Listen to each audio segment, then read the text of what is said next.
आप भी online business करना चाहते हो पर सोच रहे हो शुरू कहाँ से करूँ, तो शुरू यहाँ से करो। आप मेरे चैनल को सब्सक्राइब कर लो और यहाँ पे आपको मैं डिटेल में बताने वाली हूँ कि ई कॉमर्स बिजनेस कैसे करते हैं। ऑनलाइन बिजनेस करने के लिए सबसे पहली जो रिक्वायरमेंट होती है वो होती है जीएसटी नंबर की। तो जीएसटी नंबर के लिए मैं तो बोलूँगी कि आप अपने सीए से ही बात कर लो, या फिर आजू बाजू में कोई सीए फॉर्म होगी ना, वहाँ पे जाके बात करो। उनको बोलो कि मुझे जीएसटी नंबर चाहिए और मेरा ई कॉमर्स बिजनेस करना चाहता हूँ या करना चाहती हूँ, और मेरा खुद का घर है या फिर रेंटेड अपार्टमेंट है, मेरी खुद की शॉप नहीं है।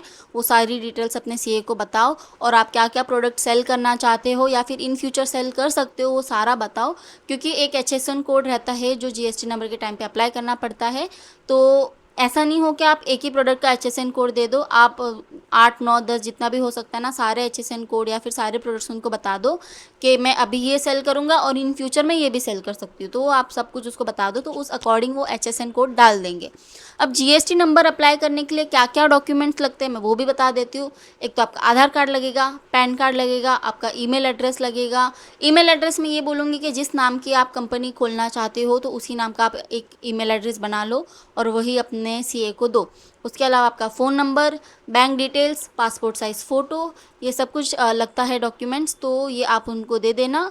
उसके अलावा सीए जो रहेगा ना, जीएसटी नंबर अप्लाई करने से पहले आधार उद्यम अप्लाई करेगा, तो वो भी उसको करने देना, क्योंकि आधार उद्यम लगता ही है अगर आपको बिज़नेस करना है तो। ठीक है, तो ये हो गया अपना आधार उद्यम हो गया। जीएसटी नंबर अप्लाई करने के लिए क्या क्या डॉक्यूमेंट्स लगेंगे मैंने वो भी बता दिया, और हाँ, आपकी बैंक डिटेल्स भी लगेगी तो वो भी दे देना। ठीक है, तो ये सारा हो गया अपना डॉक्यूमेंट्स का सीन। और अगर आप रेंटेड अपार्टमेंट में रहते हो तो आपको रेंट एग्रीमेंट लगेगा। ठीक है, और आपका जो रूम मालिक है उसका एक एनओसी पे उसको साइन करके देना पड़ेगा कि दिस इज़ अ पर्सन जो कि मेरे घर पे ऑनलाइन बिजनेस कर सकता है, मैं उसको परमिशन दे रहा हूँ। तो वो एक लगेगा अगर आप रेंटेड में हो तो। आप अपने जो भी रूम मालिक है उनसे अच्छे टर्म्स रखो और उसको अच्छे से बताओ कि मुझे सिर्फ ऑनलाइन बिजनेस करना है, उसके अलावा कुछ भी प्रॉब्लम नहीं है, तो सब उसको समझा के। क्योंकि अगर आप most of the people India में रेंटेड अपार्टमेंट में रहते हैं और उनको ई कॉमर्स बिजनेस करना है, तो ये सबसे ज़्यादा इशू आता है कि उनके रूम मालिक मानते नहीं हैं साइन करने के लिए। तो आप प्लीज़ उनको अच्छे से समझा दो और आप वो एनओसी पे उनसे साइन करवा लो।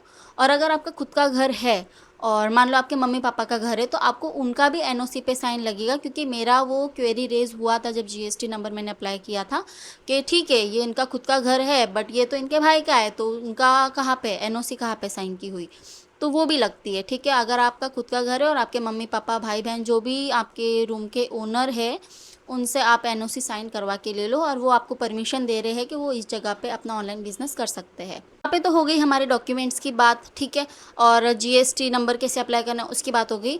अब मैं ये बोलूँगी कि अगर आप सोच रहे हो कि मैं पार्टनरशिप में खोलूँ तो वो प्राइवेट लिमिटेड वाली हो जाती है चीज़। तो उसमें आप दोनों का जो भी पार्टनरशिप रहता है ना, दोनों पार्टनर्स रहते हैं, उनका एक पैन कार्ड बनता है साथ में, तो वो बहुत लेंदी प्रोसेस है। और मैं तो बोलूँगी कि अगर आप ई कॉमर्स करो ना तो फिलहाल के लिए सोल प्रोप्राइटर पे ही जाओ, आप पार्टनरशिप में मत जाओ। क्योंकि पार्टनरशिप में बहुत ज़्यादा टैक्स पे करना पड़ता है। और जो सोल प्रोप्राइटर होता है ना उसमें 12 लाख का जो स्लैब होता है ना, उसके अंदर हम अगर रहते हैं ना, 12 लाख के अंदर हमारी इनकम हो रही है ई कॉमर्स से, तो हमको कोई टैक्स पे करने की ज़रूरत नहीं है। और दूसरी तरफ अगर प्राइवेट लिमिटेड हम पार्टनरशिप में कर रहे हैं तो वहाँ पे अगर हमने 3 लाख भी कमाया है ना, तो उसका 30% हमको टैक्स पे करना पड़ेगा। उसका कोई स्लैब नहीं है कि आपको 12 लाख तक टैक्स फ्री है। तो वो चीज़ आप ध्यान में रखना। और मैं तो रिकमेंड करूँगी कि सोल प्रोप्राइटर में ही जाओ और सिंगल ओनर ही रहो आप ई कॉमर्स में। इसके बाद जो बारी आती है वो होती है अपने मार्केट रिसर्च की और प्रोडक्ट फाइनलाइज करने की। अगर आपके पास खुद का प्रोडक्ट है तो वेल एंड गुड।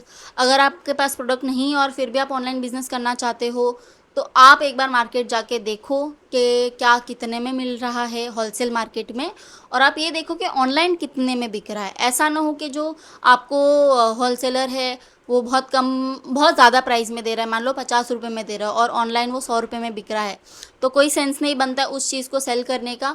क्योंकि उसके ऊपर हमारा डिलीवरी चार्ज भी लगता है, पैकेजिंग चार्ज लगता है, हमारा प्रॉफिट लगता है, फिर उसके बाद रिटर्न चार्ज भी हमको ऐड करना पड़ता है। तो वो मैं आपको आने वाली वीडियोज़ में बताऊँगी कि आपको प्रोडक्ट का जो प्राइस रहता है वो कैसे फाइनलाइज करना है। ठीक है, तो आप ये देखो कि जितना कम पैसे वाला प्रोडक्ट हो सकता है ना उतना ज़्यादा बेटर होगा, क्योंकि आगे बहुत सारे चार्जेस ऐड ऑन होते जाते हैं। ठीक है, तो ये एक चीज़ हो गई कि अपना प्रोडक्ट फाइनलाइज कर लो। तो आप फ्लिपकार्ट पे, मीशो पे जाके देखो कि वो कितने में बिक रहा है वो पर्टिकुलर प्रोडक्ट। मान लो आपको लिपस्टिक सेल करनी है और वो ऑनलाइन लिपस्टिक मिल रही है 150 रुपये की, और आपको वो होलसेलर 30 रुपीज़ में प्रोवाइड करवा रहा है, तो बहुत अच्छी चीज़ है, तो आप वो बेच दो, ठीक है, क्योंकि उसमें थोड़ा बहुत प्रॉफिट हो सकता है। सो आज की वीडियो में यही तक रखती हूँ। आप सबसे पहले ये काम कर लो, अपने सीए से जाके बात करो कि वो कितना चार्ज लेने वाले हैं जीएसटी, आधार उद्यम वगैरह अप्लाई करने के लिए। उसके अलावा वो ईयरली कितना चार्ज करेंगे या फिर मंथली कितना चार्ज करेंगे आपका जीएसटी रिटर्न वगैरह फाइल करने के लिए। तो ये चार्जेस तो आपको माइंड में रखना ही है। उसके अलावा आप मार्केट रिसर्च कर लो, आप अपना प्रोडक्ट फाइनलाइज कर लो। आप जाके देखोगे आपको जो प्रोडक्ट सेल करना है वो होलसेल में कितने में मिल रहा है और ऑनलाइन कितने में बिक रहा है, वो भी दोनों चेक कर लो। उसके अलावा आप अपना जो होलसेलर जो भी प्राइस बताएगा, मान लो 10 रुपये बताता है, तो उसके ऊपर आप 70 रुपये डिलीवरी चार्ज प्लस 10 रुपये पैकेजिंग चार्ज और प्लस अपना मार्जिन ऐड ऑन कर लेना। उसके आने वाले वीडियोज़ में तो मैं बताऊँगी कि आप एक्चुअल में अपना फाइनलाइज कैसे कर सकते हो प्राइस। बाकी रफली ये आप एक अंदाज़ा लेके चलो। तो आज ये 2 काम कर लो, सीए का और मार्केट रिसर्च का।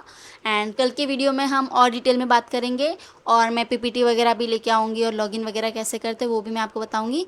सो अगर आपने एंड तक देखा है तो thank you so much. And अगर आपको ये वीडियो हेल्पफुल लगी हो तो प्लीज़ सब्सक्राइब कर लेना और थैंक यू। Bye bye.